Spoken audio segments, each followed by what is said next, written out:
Welcome to Sunsport's Big Debate, where we talk about all the football issues. I'm Charlie Wyatt, and I'm here today with Dave Kidd and Tom Barkley, and we're going to talk about Gareth Southgate, the England manager. First question, does Southgate have to win the Euros in Germany to be considered as a great England manager? No, I don't think he does, Charlie. I think he absolutely is England's best manager since Alf Ramsey. So for the last 50 years, his record speaks for itself. Got to a final of a major championship in the Euros, the last Euros. Performed very well at 2 World Cups, semi-final and a quarter-final. I think he's transformed the culture around the place. I think players now want to play for England, enjoy playing for England, and I don't think he doesn't need to win that tournament to prove his greatness in that role. I do think he will win the Euros, though, having said that. Tom, do you think some of the criticism he gets is unfair in terms of tactics?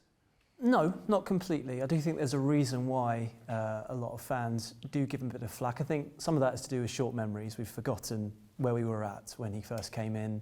But I think a lot of it is to do with the fact that we've got probably the best generation of players that I can remember that he's got at his disposal. So there's a lot of responsibility that comes with it. The golden generation, you're not that young, eh? Well, I think this is better than that one, no?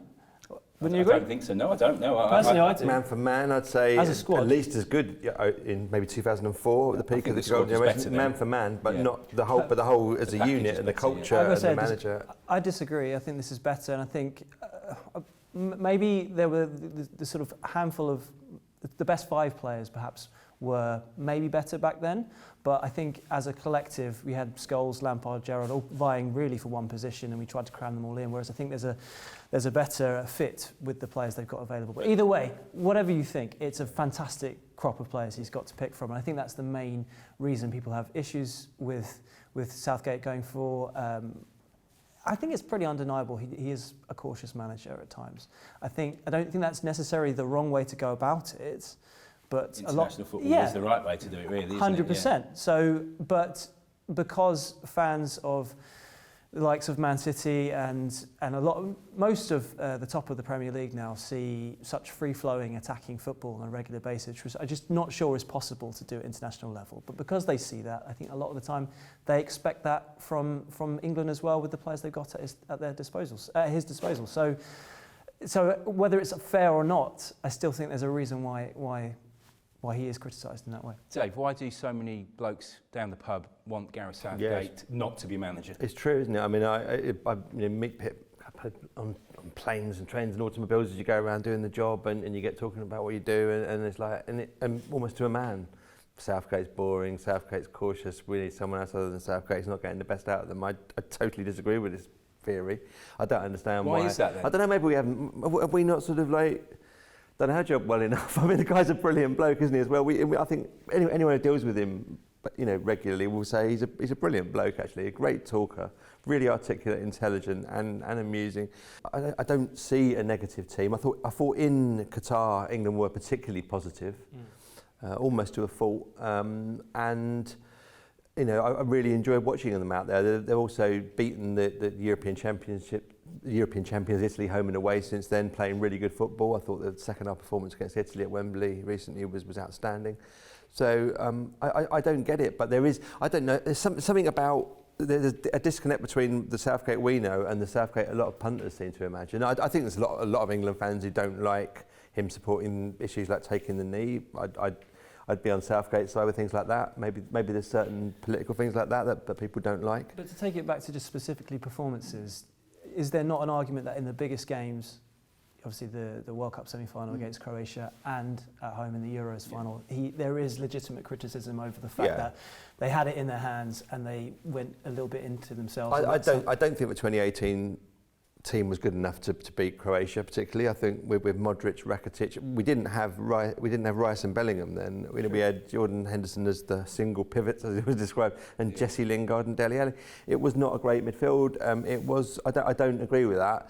I thought the one time that there was the element of that was Italy, because I thought we start in the final of the Euros 2021. I thought we started really positively. We were ahead within 3 minutes. We were battering them for the first 15-20 minutes, and then we really did seem to sit back and like almost invite them onto us, and they got the equaliser. But That's the one occasion when but that's the key, isn't it? It's the one occasion, but it's the final. It's where it was right in our hands. And you mentioned the qualifying, but I mean, how many managers normally breeze qualifying? So I'm not really sure that. Well, most countries don't actually. No. But England managers in the last however many years. But we played Germany and at Wembley, and he got his subs right, and then we beat Germany, and I think people forget that game. That was a very losable match. It was a massive, really significant victory, wasn't it? To beat, we failed to beat top teams in knockout ties at tournaments for donkey's years, for decades, and to beat Germany that day was outstanding. It was still backfired. Then he's moved on. I think the fact that Bellingham has emerged to be such a great player, he's adapted to the players that he's got, and since Bellingham's moved in there as the number 10, he's playing a flat back four, so he's playing Bellingham as a proper number 10. And there's a lot more attacking talent in that side. I think in the earlier days, I don't think he quite had that at his disposal, that amount of top attacking players. Well, what he's also done, he's changed the whole mindset of being an England international, hasn't he? Sure. Not just the seniors, but the under-21s. You know, players have stopped withdrawing from under-17s and under-18 squads, and we've noticed it, haven't we, all of us, that the interviews when we speak to players, they're themselves, they're free. You know, they speak as they want to, really, where at Premier League teams are afraid to say anything. Jack Grealish is a great example where he speaks with England, rarely talks as a Manchester City player.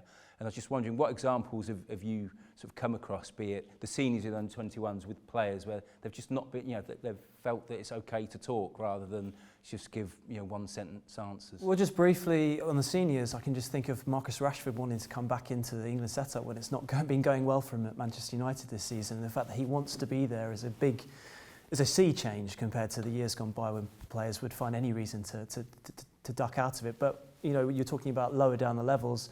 I covered the England under-21 team for 4 years and was out in Georgia this summer, which was a fantastic tournament where England won it without conceding a goal. But every single player pretty much every single player seemed, as you say, very free and wanting to talk and express themselves. And it was noticed within the hierarchy when players weren't doing it. So it's actually something which is, I can only think of a couple, and eventually they did talk in the end, which was kind of understandable given they're so young. But they want them to speak to the media. They want them to show their personalities, and I think that can only have a positive effect in connecting with fans out there, but also expressing themselves on the pitch. So you've sat in some good interviews, haven't you, in the last few years where players have felt able to express themselves? Any particular examples? You'd go from one extreme to the other with Danny Rose before the 2018 World Cup, where we opened up about his depression, mental health issues and various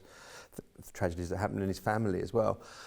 It was pretty harrowing stuff, but outstanding. And I think in terms of people suffering from mental health issues who've been listening to Danny Rose talking so openly about it would have taken a lot from that. A lot of people, it could save people's lives, quite frankly. Then you get to the other extent where in Qatar, they do their, it's called the Lion's Den, I think, podcast they put out every day where the players would do much more light-hearted interviews. And Luke Shaw told us that he has a tattoo of the Cocoa Pops monkey on his arm. And he said it with a great seriousness, as if this is the sort of thing that one might actually do. But I thought that was probably the greatest thing I've ever heard a footballer say, because it was so ludicrous and it made it quite likeable in a childish kind of way. And I just thought, I think the way that England players come across, as you say, with the national setup in various different ways, from the ultra serious to the ridiculously childish, is really good in different ways. And we don't see that. We don't see them opening up like that when they're with the clubs. I remember actually during the Euros, Jack Grealish was asked what he'd be doing if he wasn't a professional player, and he said a DJ, but a DJ in Tenerife. Yeah, sure. Which I thought you could actually see in Playa de las Americas there, couldn't you? Absolutely, and Grealish's interviews on England duty have been outstanding, haven't they? James Maddison did a very good one a few weeks ago as well.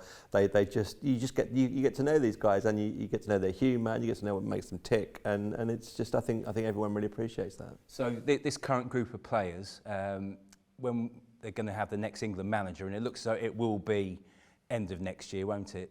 Who do you think it should be, and who do you think it will be, Dave? I'd be quite happy to see a foreign English manager as long as he was a manager who'd had a lot of experience in the English game. I think we sort of think about Eriksson and Capello, but neither of them have managed in England. Neither of them had any connection with English football, and that's why they didn't succeed. So I'd love to see Guardiola get the job. I think that's unlikely. I think he's too expensive. I think it's unlikely. I think Pochettino, it depends where he is with Chelsea. I think Pochettino, no one's brought on more English players into the national setup at club level than Pochettino at Southampton, at Spurs, now at Chelsea. I think he'd be a great candidate. I think more likely, it could be Graham Potter. No one's quite sure what he's going to do next. Is he going to take a job before this England job comes up? If it's a really good job, would he, because Eddie Howe will be the other great candidate, I suppose, English candidate, but is he going to leave Newcastle if things are still going swimmingly there? So. Tom? Potter's an interesting one, isn't it? Because the longer you stay out of management, your stock rises, and then it gets to the point where you stay out too long and people start to forget about you. Who do you think it should be? I mean, if we can get Pep in any way, I think that'd be fantastic. But he'd probably take a sabbatical after Man City. I think Eddie Howe personally fits all the right.